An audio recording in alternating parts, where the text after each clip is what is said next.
Hello, welcome back. It's Roger Royce, host of the 10,000 Startups podcast. I'm a partner with Haynes Boone in Palo Alto. I do emerging growth and venture capital. And each week we bring you original content on issues of startup law of interest to startup founders. And this week we have an interesting topic, one that I think is one of our favorite topics for all of us, QSBS. But we're going to take a little bit different view of QSBS, Qualified Small Business Stock Planning, because we have Andrea Starrett with us of Starrett Law. She does tax and wealth planning.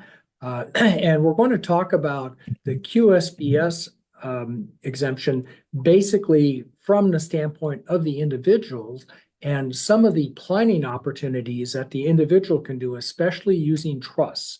And you're going to be amazed when you hear how powerful this exemption can be once it's applied by a skilled estate planner. So Andrea is a certified specialist in estate planning by the California Bar. Not many people get that designation. She has a master's degree in taxation, and her clients tend to be founders and executives of California companies and also families with extensive business holdings. And she handles not only estate planning, but more broadly, we'll call it wealth planning and wealth transfer planning. So Andrea, thank you for being here today. And Thank I'm you, Roger. excited to hear about, because I can never believe it whenever I hear about some of this. Yeah, So, yeah, so it's pretty healthy advantages we can work with. So thank you for that introduction. And so yeah, a lot of my work is clients who come to me and they have the QSBS stock, the Qualified Small Business Stock, also known as Section 1202 stock, the section of the Internal Revenue Code that covers qualified small business stock. And so I think all of your listeners know what this stock is, but just as a quick recap, QSBS, it provides a tax savings benefit on the sale, the capital gain sale of QSBS stock to the extent of the greater of $10 million of gain or 10 times the cost basis in the stock. And that gets excluded from capital gains. So if you're a founder, executive, investor, it's a giant tax benefit. And you have to qualify, right? So you have to qualify for what the stock is, to be qualified small business stock. But in addition to those great benefits with trust planning, you can leverage those benefits even more. Those caps, we call them caps, $10 million cap, the 10x basis cap. So, yeah.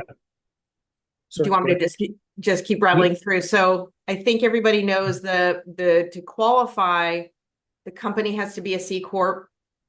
The stock has to have been issued directly from the company, right? Or you have to have received it from somebody who received it directly from the company.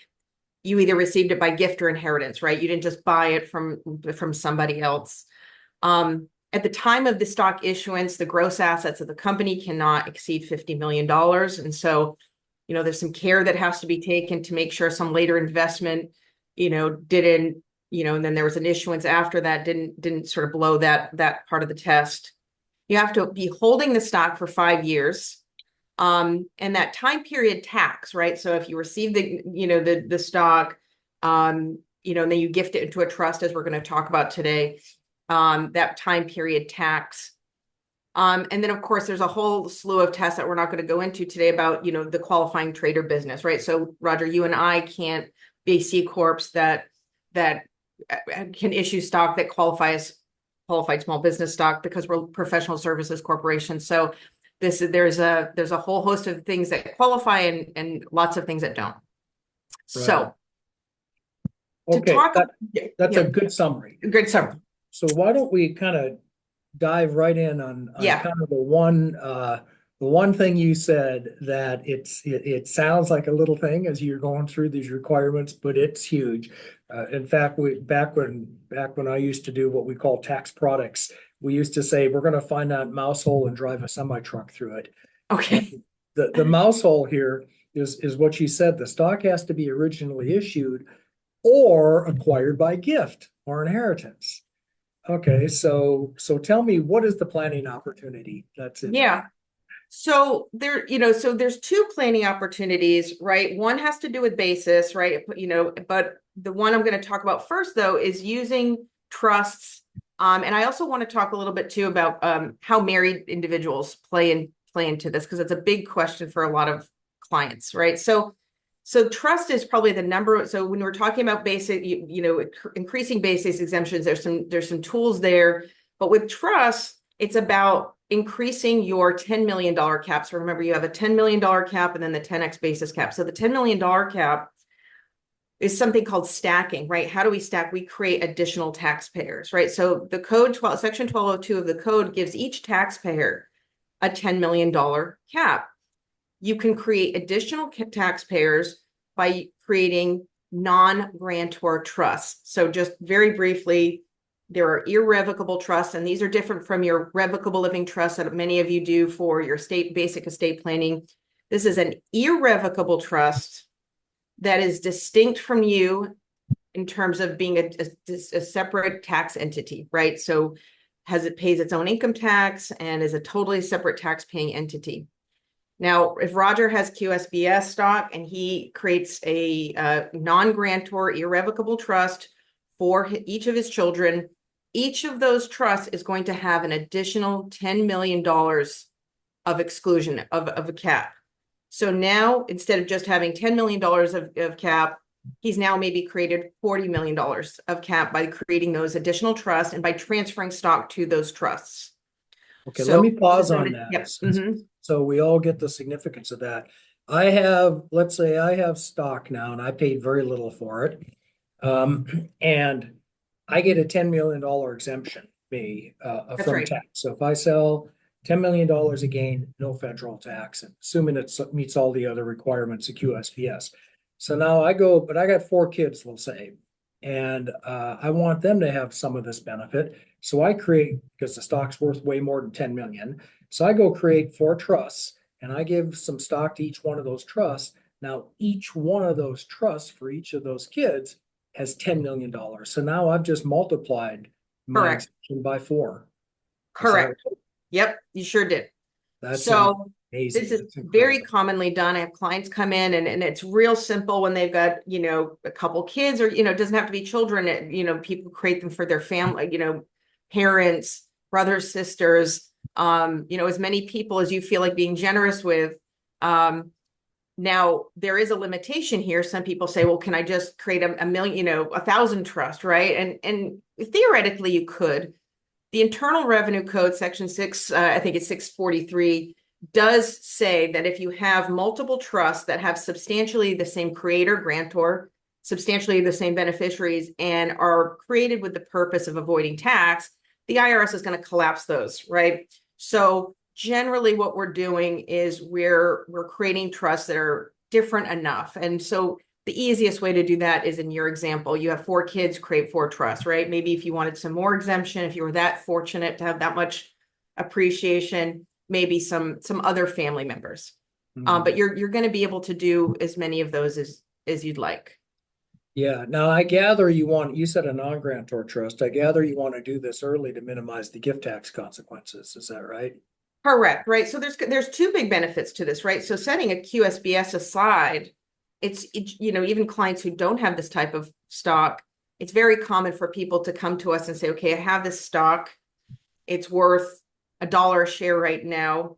We think in the next year or so, it's going to, we have an acquisition event coming up or a secondary sale coming up, something. We think that the value is going to go up.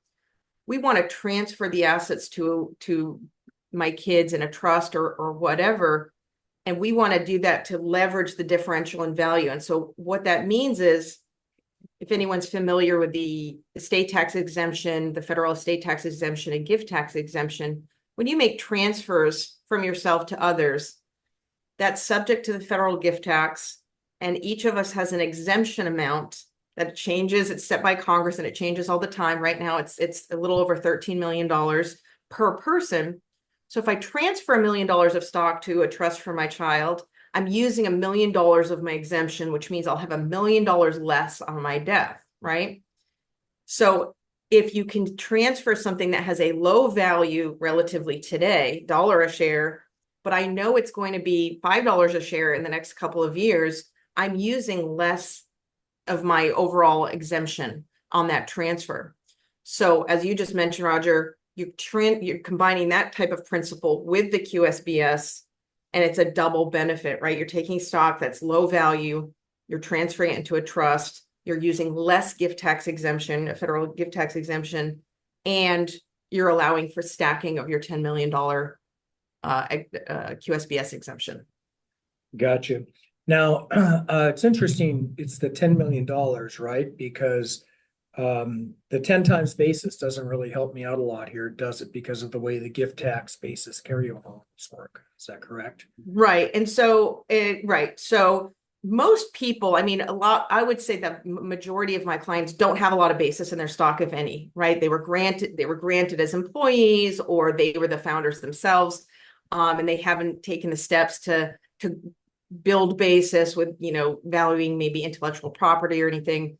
Where I've seen clients have basis is two big areas. I have a client who is creating a company. He invested $10 million of his own money into the business. He has basis. When he goes to sell, he's going to have his 10x basis exemption is going to be great. Another area where it happens a lot, maybe you've seen this too, is where, I have these clients and they have a online learning platform. It's an LLC. It's got a great valuation, but it's still an LLC. So the plan is to convert to C Corp eventually, and that's going to get them, their QSBS, one of the legs of the QSBS exemption, the QSBS qualification. And when they do that conversion, they'll have the basis from the value of the LLC conversion. So those are clients who will be really looking at what is greater, the $10 million or the basis. But I think most clients I'm working with is the $10 million cap. Yeah, let me pause on that for just a second, because it's significant, and it's one of those counterintuitive things that you wouldn't really expect. QSBS is such an odd exemption. So let's say we start as an LLC, which I oftentimes do with a company, because they don't know if they're going to be venture candidate or not. They might be a good lifestyle business. So we start as an LLC, and they're worth pretty close to zero at start, like most companies are. Now, at a time when let's say the company's worth $2 million, and we got, let's say, make it simple, one founder, $2 million worth of assets. And now they want to go get funded, because it turns out they've really got something here, and that's value, $2 million of value of underlying assets. So we say, well, let's incorporate. So we incorporate the company, they get stock back. And I remember what you said, it's the greater 10 million or 10 times basis, but basis for this purpose, their tax basis for capital gains, of course, is carryover. It's going to be probably zero, but their basis for this purpose is the value, right? It's 2 million. That's right. Now they've got $2 million times 10. They got 20 million of potential exemption. That's right. And the cost of that is when they do sell, they have to pay tax on the 2 million of gain. That got them from 0 to 2 million. Right. But then they exempt, 10 times beyond that. So it's an odd rule, but there's some planning that goes into that. And people who wait, here's what's odd about it. You can be way better off under QSBS by starting as an LLC. Yeah, I think so. Yep. So, and I think it's also a point that gets missed. And I'll talk a little at the end about just kind of tracking these issues and compliance and whose job it is. But I've had clients come to me who, I think a lot of people in our community are real self-starters, self-educated, especially early on, maybe don't always have a team, all the advisors around them. And I've had people come to me and say, I've got the $10 million I'm working with. And one of them recently, I dug a little deeper and I said, we were kind of doing some other work. And I went back into the Secretary of State filings and I said, wait a second, you started as an LLC. This changes everything, right? And no one had really flagged that issue for them. And it wasn't really for me to unpack, but they had to go back to their team and reassess what they thought their exemptions were. Yeah. And on that point, that's why it's so super valuable to get a valuation at the time of incorporation. Yeah, right. Great. Well said. Yeah. Okay. Well, let's move on. I'm curious. So let's suppose we have a husband and wife, and they own stock in a company. Do they get one exemption or two? Before I go into the marriage, can I say one more trust Sure. thing before we move on? Just one more trust thing that I'm seeing a lot and that we're doing a lot, which is and just one more way to kind of maybe gild the lily is going into other jurisdictions, right? So this is so I think as everybody knows, this QSBS exemption is a federal exemption. In California, we're still, you and I are in California, we're still paying, the California level capital gains on the sale of that stock. There is no state level exemption, and other states have various types of exemptions, but California does not. So some clients will want to set up a trust, say in Nevada, and set up this non-grantor trust as a Nevada trust, for example, that has, that's in a jurisdiction without income tax. And they can eliminate both now federal and the state level estate income tax. Holy cow. There are a lot of complications with that. Sorry. Is that true with the beneficiaries that are here in California? So what has to happen? So it's a lot more complex, and it's not for everybody. A lot of clients say, well, once they say, oh, this sounds great. And I start to tell them what's involved, and they say, oh, but and they opt out of it. So I would say half of clients opt out of it. What it means is when you have California beneficiaries, right? So California will impose the income tax on a trust if the trustee is in California. But if it's a Nevada trust with a Nevada trustee, for example, if the beneficiaries are California beneficiaries, like your kids are in California, then you can escape the income taxation as long as they're not entitled to any distributions. First of all, that's one piece of it, right? Rather, it's purely the discretion of the trustee whether to grant a distribution.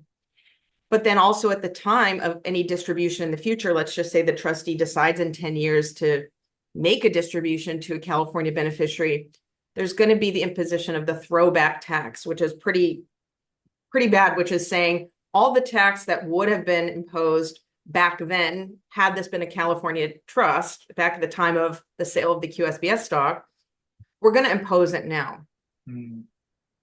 But many advisors will say, especially the wealth advisors, the financial advisors who are in the room, still will say it is still a better move because you'll have the post-investment gains of all that tax savings, and you pay the tax much later on, and essentially, you've leveraged the time value of money.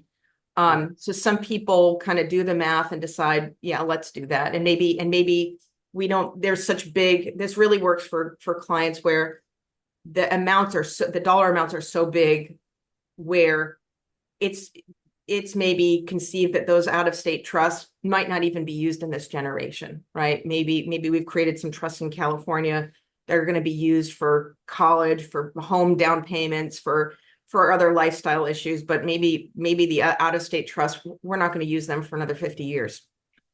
Yeah, I hear you. So for some people who are willing to live with the complexity, right? And the operative word you used there was move. And I don't want to encourage any more of my clients to leave the state because most of them have.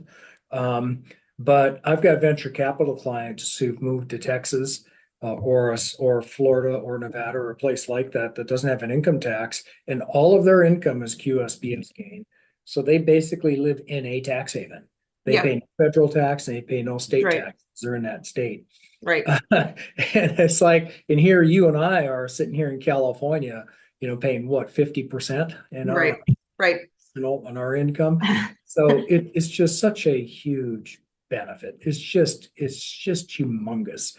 And, I don't understand how it stays in the tax code. Honestly, it seems, I don't know who the powerful lobby is. I see Joe Biden every year now in his plan. He's proposed getting rid of it. But that proposal, this last proposal was to kind of scale back to where it was, where you only get part of the exemption. Right. That just disappeared. That was 21. Yeah, that's disappeared. Yeah. And it's unclear, right, whether the policy objective behind it really, like, no one knows whether it's really working, right? The idea behind it was to encourage investment in emerging companies. And if it went away, if the exemption went away, would we see a decline in investment? I'm not sure. You're probably better suited to answer that than I. I don't know either. I mean, I've always said instead of that, or maybe in addition, we should there used to be a time when the R&D deduction. Right, Your right. research and development, now it's so hard to claim that because you got to That's be right. and it can't be passive and you got a basis and all this stuff. So in the mid 80s, about the time I started practicing is when that all started to go away. But Yeah, before then, people were investing a lot of money, swinging for the fences on R&D because they knew if they lost, at least they got the tax deduction. But the new incentive with QSBS is not to incentivize people to lose money. It's incentivize people to make gains, I guess. that's right. And that's way beyond my pay grade as to That's what it right. should be. Okay, so tell me about married individuals. Yeah. So marriage is something that will cause consternation to some conscientious clients and their advisors. And that's because the code 1202 is very unclear on how the $10 million cap applies for married couples, right? So arguments can be made that a married couple filing jointly each have a separate $10 million cap, right? Because each is a separate taxpayer. 1202, the language of 1202 specifically provides that each person has a $10 million cap, but it says that for a married couple filing separately, there's only one cap. Each person has $5 million cap. But it just said for a married couple filing separately, and that's all it says. And so there's almost a mysticism around, well, what do we glean from that for married filing jointly?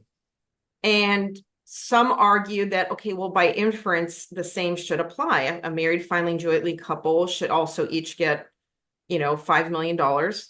But others would argue, well, no, each person is a separate taxpayer. And, there's been a lot of discussion out there, but I think there's many advisors who will say, if you were challenged, you'd really have a good argument that each of you has your own separate $10 million cap. But because there's no real clear authority, it's really going to come down to, the way I approach it is I explain, kind of the gray area to my clients. And I express that my comfort level is $10 million for each of the spouses. But I, make sure they're aware that there's risk to that approach. And then it really comes down to the client's risk tolerance, for risk and the other advisors in the room.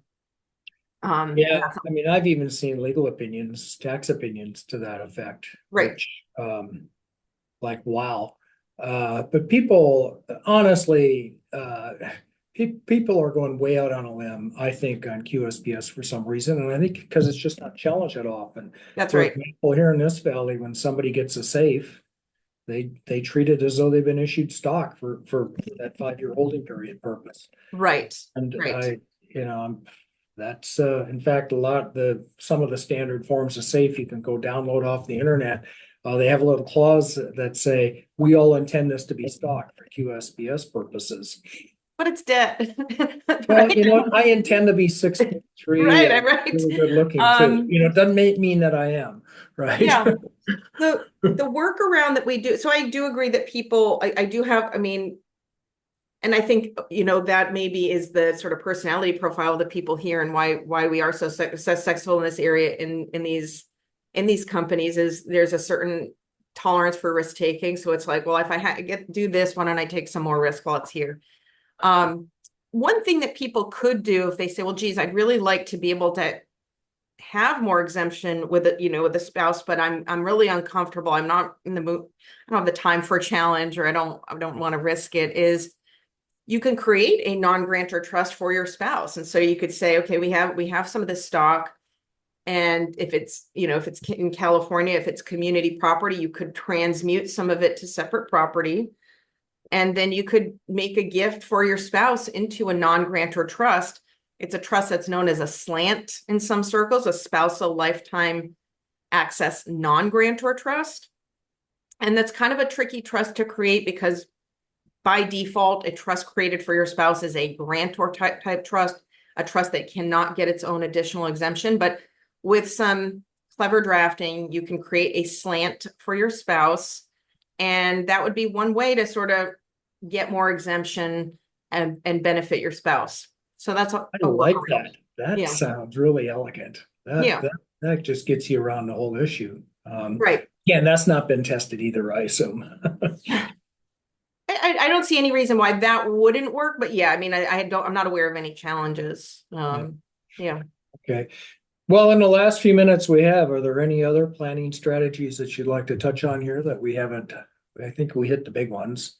No, but I do just want to, again, and this is probably something you probably deal with your clients a lot, but it's something that comes to me in a really sloppy way where I see it all the time where, as I mentioned earlier, where the administration and tracking of QSBS is maybe not being managed as well as it could be, right? So there's two levels from where I'm sitting, right? One is at the corporate level, right? Is the corporation issuing stock and it's a qualified small business stock, and is the corporation tracking that, right? And I have no control over that, and sometimes the client has no control over that, right? But there's ways to ask for certification, and there's ways for that to be managed, and so it's incumbent on the taxpayer to make sure that that's been managed properly, right? And I'm sure you work with clients on that. Yeah, so I'm almost always company side, or sometimes I represent the investor, but when I'm representing a company, we are regularly getting that we have to make that representation to investors, so we have to track it. And now the commercial cap table tools will give you ways to do that more easily. Right. There was a time when it was just a nightmare to try to try to keep track of that for years. Right. And then the other piece is, managing, on the client level, right? On the taxpayer level is managing your own, holding periods and things, right? So, a client was with me and he was selling or transferring a batch of stock to a trust for stacking purposes. And he had lost track of which were the holding, which holding periods applied to which batch, right? And he was kind of looking at me like, why I wasn't tracking that. And so it's become real important to state that at the outset of like, hey, who's in charge of this and how are you going to track that? And you can offload that to an advisor. You could do it yourself, but that's something that, again, it's incumbent on the taxpayer to make sure that's being tracked properly. Yeah, interesting. Okay. Well, that is a good tip. Okay. For that. All right. Well, thank you, Andrea. This is Roger Royce with 10,000 Startups. We've been talking to Andrea. Is it Starrett or Starrett? Usually Starrett, but it's a difficult name for some reason. With Starrett Wealth Planning. She's an estate planner here in Silicon Valley. We've been talking about qualified small business stock opportunities. Thanks again for being here. And for the rest of you, we'll see you next week. Thanks, Roger.